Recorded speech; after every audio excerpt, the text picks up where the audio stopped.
są i oni, a właściwie jesteśmy tu. Właściwie to jestem tu, bo Antonina poszła już szukać pand. Także wiecie już, gdzie jesteśmy. Dzisiaj zwiedzamy wielkie centrum badawcze, rezerwat pand wielkich i czerwonych w Chengdu w Chinach.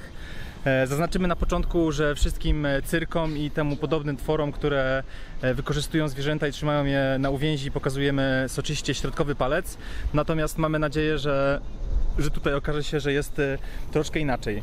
Dlaczego? Dlatego, że jest to rezerwat stworzony, żeby te pandy ochronić, ponieważ zwierzęta te są tak naprawdę na wyginięciu. Jest to bardzo zagrożony gatunek. Od połowy lat 60. w Chinach zwierzęta te są pod ochroną, a obecnie jest to gatunek numer 1, jeśli chodzi o ochronę zwierząt w Chinach.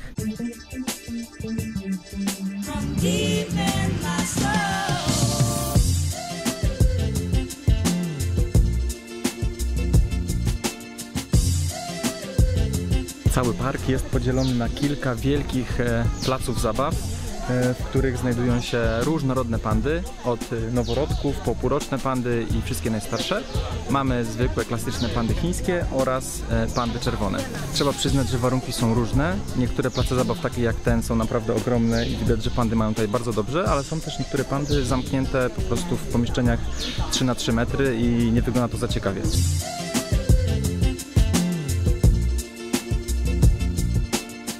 Bardzo mi się nie podobało to, że karmiący pan, widzicie tutaj kij, nęcił pandę i podnosił jej ten kij tak, że nie mogła złapać jedzenia. No niestety, elementy cyrkowe w tym parku też są. Widać, że Chińczycy są... Teraz. Nie pozwala jej złapać jedzenia. Wszyscy chcą zarobić i zrobili z tego trochę cyrk, mimo że te tereny są dość duże i wygląda na to, że mają tutaj te pandy wygodnie, to... No, słabo takie coś wygląda.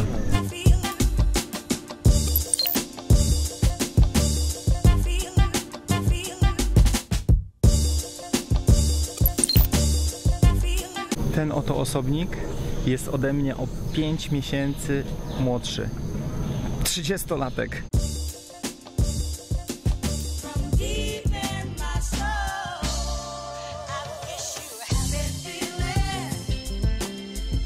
To, czego pandom tutaj na pewno nie brakuje, to jedzenia, bo przez cały czas, jak idziemy tutaj tymi krętymi uliczkami tego wielkiego parku, to wszędzie otaczają nas bambusy rosnące, a tu jest jeden żyjący.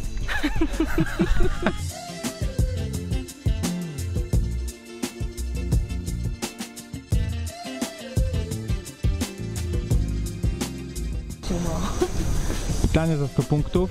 Jak ten osobnik się tam znalazł? Przez cały czas, jak obserwujemy tutaj te pandy, to wszystkie są tak leniwe, że brak słów naprawdę. Każdy ruch sprawia im ogromny problem, a tu jeden osobnik drapał się na wysokość 10 metrów na drzewo. Ale w sumie co się dziwić, jak mają tak ogromne futro, ja w takiej temperaturze też bym leżała i się nie ruszała.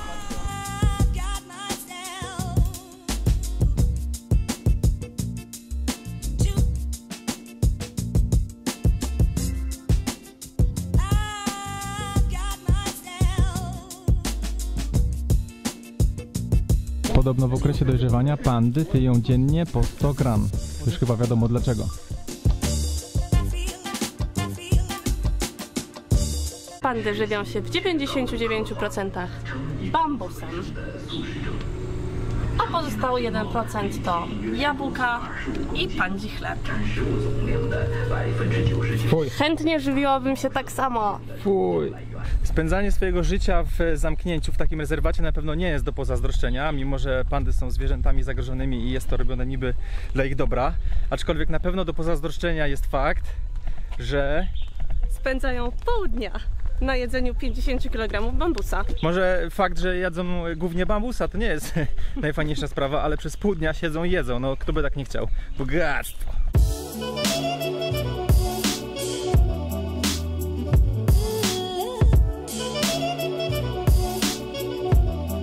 Jesteśmy w miejscowości Leshan, jakieś 150 km na południe oddalonego miasta od Chengdu, czyli tam, gdzie oglądaliśmy pandy. Powoli kierujemy się na południe, niedługo będziemy musieli myśleć, gdzie chcemy przekroczyć granicę chińską, ale póki co dotarliśmy do miejscowości Leszan. Samo miasto nie jest na tyle interesujące, natomiast interesują nas dwa miejsca, które znajdują się w pobliżu tego miasta. Pierwsze z nich to Giant Buddha. czyli 71-metrowy posąg Buddy, jeden z największych na świecie, a drugie To góra Emei, na której znajduje się ponad 70 klasztorów buddyjskich. tak. Także planujemy pochodzić troszkę po górach, pohikingować, pospać w klasztorach oraz zobaczyć tego sławetnego Buddę. Póki co lecimy na śniadanie.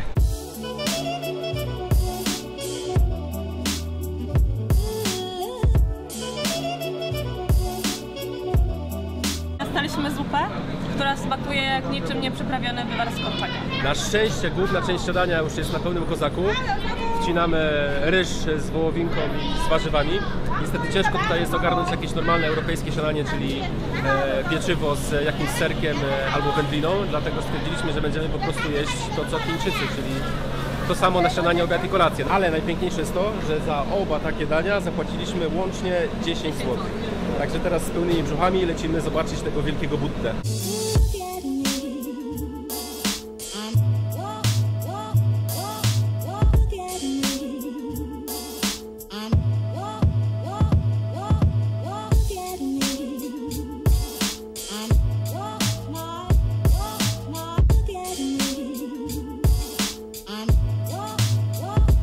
No i jesteśmy tu. Jeden z najwyższych pomników Buddy na świecie, 71 metrów. Mnich Haitong wpadł na pomysł, żeby wybudować ten oto wielki posąg, dlatego że okoliczni rybacy narzekali na połów ryb, ponieważ miasto Leszan, jak i pomnik jest otoczone dwiema dużymi rzekami, które były bardzo, bardzo rwące. Dlatego mnich wpadł na pomysł, żeby wybudować posąg, dzięki któremu rzeki się uspokoją i będzie można łowić ryby. Co też się stało? Oczywiście wszyscy twierdzą, że stało się to tylko i wyłącznie dzięki temu, że kamienie z tej wielkiej, gigantycznej budowy spadały do rzeki i uregulowały jej nurt, a nie dlatego, że Budda po prostu stwierdził, że pomoże rybakom łowić ryby. Jak było naprawdę, nie wiadomo, aczkolwiek wygląda to bardzo zacnie. Niestety, z powodu wieku ten gigantyczny posąg zaczyna trochę niszczeć, a o szczegółach powie nam specjalistka do spraw biologii i geografii, niejaka Antonina. Pomnik obrastany jest przez mchy i paprocie, w dodatku niszczą go kwaśne deszcze, dlatego teraz trwają prace nad tym, aby lepiej zakonserwować pomnik Buddy. Tak, szczególnie to wielkie ucho, które samo ucho ma 7 metrów. Samo jedno wielkie ucho, nawet moje palce go nie obejmują. 7 metrów ma jedno ucho, 71 metrów całość, naprawdę niesamowita budowla.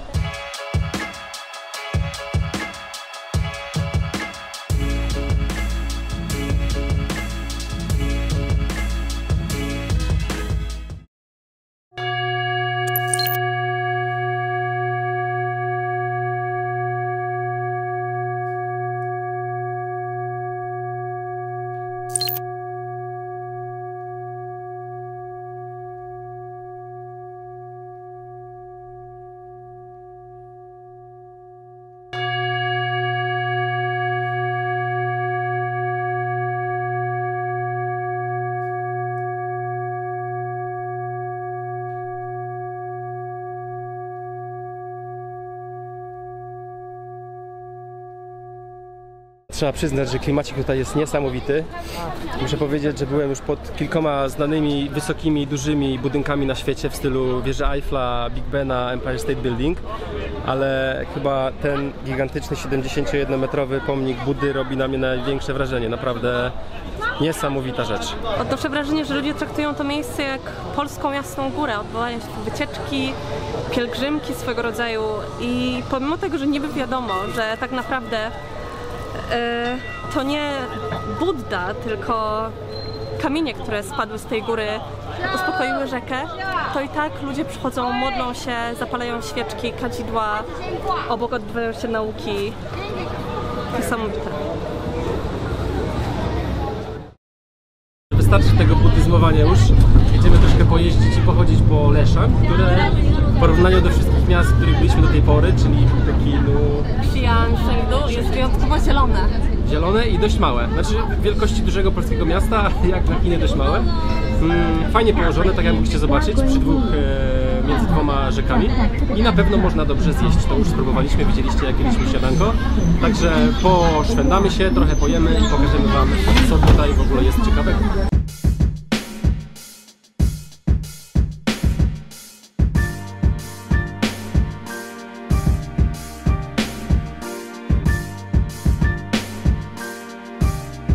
Co jest fajne w całych Chinach jest to, że na ulicach non-stop widywać grupy, które tak jak ta tutaj siedzą sobie, młodzi, starsi, najczęściej są to jednak panowie, siedzą i rżną w karty.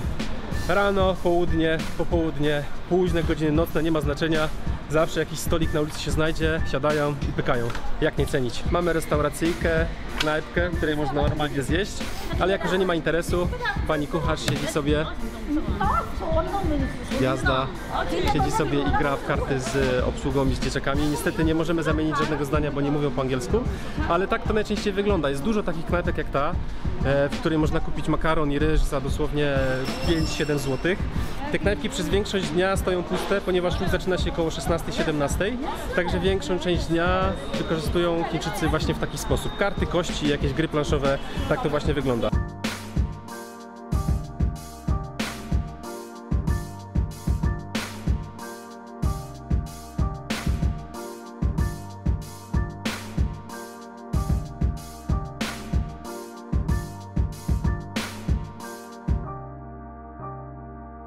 Mieliśmy pójść zjeść jakąś dobrą chińszczyznę, ale wylądowaliśmy w... No właśnie. Antonina stwierdziła, że w McDonaldzie czuje się bezpiecznie i trochę jak w domu, więc musieliśmy przyjść wciągnąć McChickena. Wrócili do wybitnego pokoju hostelowego w Leshan. Po jakże intensywnym dniu, wypełnionego Buddą, wielkimi spacerami i oczywiście McDonaldem. Przy okazji możemy wam pokazać jak mieszkamy, bo jesteśmy w hostelu i w miastach jak jesteśmy to albo korzystamy z couchsurfingu, albo z hostelu. I tu trafił nam się bardzo przyjemny hostel w cenie 20 zł od osoby za noc. 30. W każdym razie jest duże łóżko, przeszklona ściana cała. Oprócz tego ściana projektorowa z projektorkiem. Także naprawdę zacnie i kulturalna łazienka. O dziwo, co trzeba oddać Chińczykom, w końcu nie jest to łazienka, w której zaraz nad kibelkiem jest prysznic, tylko prysznic i kabina prysznicowa jest trochę oddzielona od tego wszystkiego, także plus dla Chińczyków. A my widzimy się jutro. Trochę pobujaliśmy się po mieście autobusem w tam i z powrotem, bo nie mogliśmy trafić na właściwy dworzec. Później taksówkarz próbował nas oszukać, ale już jesteśmy. Antonina, jestem tu. Jestem tu. Nie powiedziałam też co powiedzieć. Jestem tu. Jestem tu. Jestem tu. Jesteśmy w końcu na właściwym dworcu autobusowym. Bierzemy autobus do podnóża góry Emei i później zaczynamy wspinaczkę. Jeżeli będzie błękitne niebo, to zobaczymy super wschód słońca, a jeżeli nie, no to będziemy musieli się pocieszyć gnębieniem małp na górze, bo podobno jest ich dużo.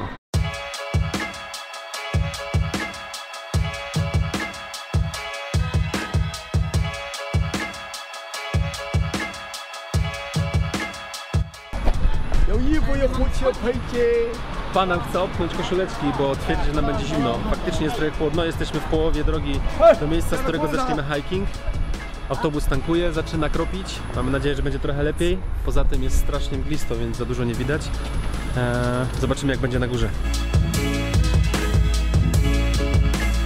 Ja pierdzielę. Małpie złodzieje, nic tutaj nie widać oprócz tego, że są małpy.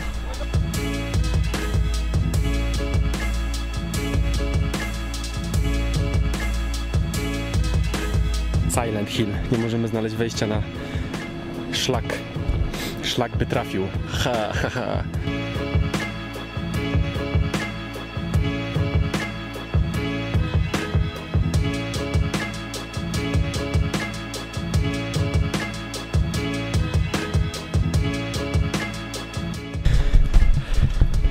Wspinamy się powoli na górę. Mijamy pełno buddyjskich świątyń. Niestety jest strasznie mgliście cały czas. To dużo nie widać. Ale klimacik jest, bo wszyscy Chińczycy zdecydowali, że wezmą cable cara. A my dzielnie idziemy z buta. Także na całej trasce Jesteśmy sami.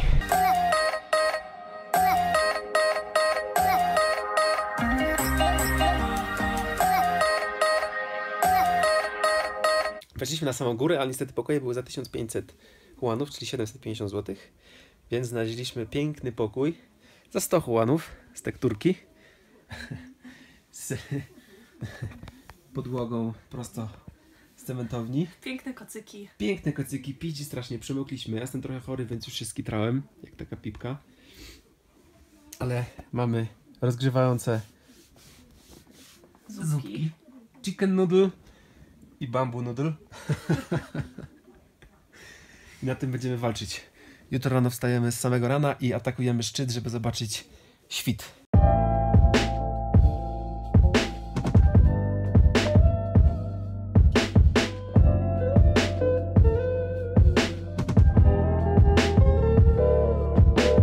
Niestety przegraliśmy z mgłą i z chmurami.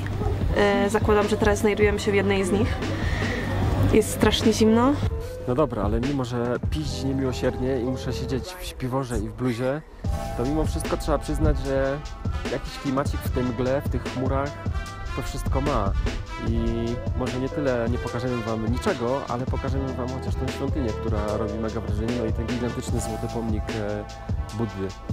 Także nie ma fajnych widoczków, ale klimacik spowodowany przez mgłę robi swoje.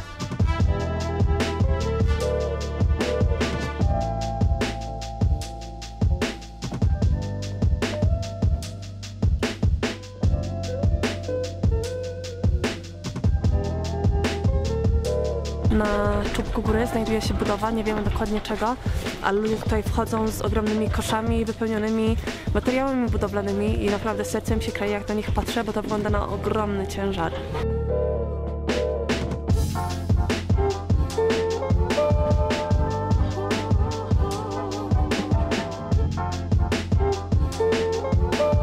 Pogoda od wczoraj, kiedy tutaj wchodziliśmy, za bardzo się nie zmieniła.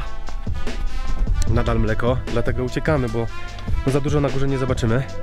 Co mi najbardziej szkoda, to tego, że nie zobaczyliśmy żadnych pokazów sztuk walki, bo to jest ciekawe, że góra MA jest domem dla najstarszej sztuki walki starożytnych Chin, czyli MA.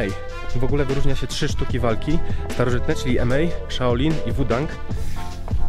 I właśnie sztuka MA jest najstarsza, bo jej zasady były tworzone ponad 2500 lat temu. Także kawał, szmat czasu, kiedy mnisi wymyślali, jak się naparzać. Regularnie odbywają się tutaj pokazy tych sztuk walk w święta narodowe, w wakacje, w głównym sezonie. Niestety teraz mamy już połowę września. Myślę, że po prostu już tych pokazów nie ma. Inna kwestia, że może gdzieś były, tylko po prostu przez tą mgłę ich nie zauważyliśmy.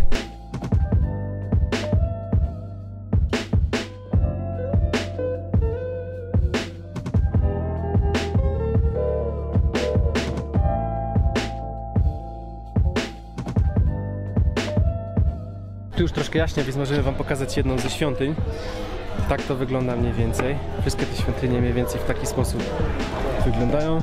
W środku niestety nie można kręcić, nie można robić zdjęć. Siedzi pan mnich i pilnuje i wyzywa. Ale najczęściej są podnóżki, żeby można było uklęknąć i pomodlić się. Jest dużo darów, owoce. I w każdej z takich świątyń jest pomnik Buddy. Mniej więcej większość z nich, przynajmniej te, w których byliśmy, wygląda właśnie tak. Tosia mówi, chodź, zobaczymy widoczek.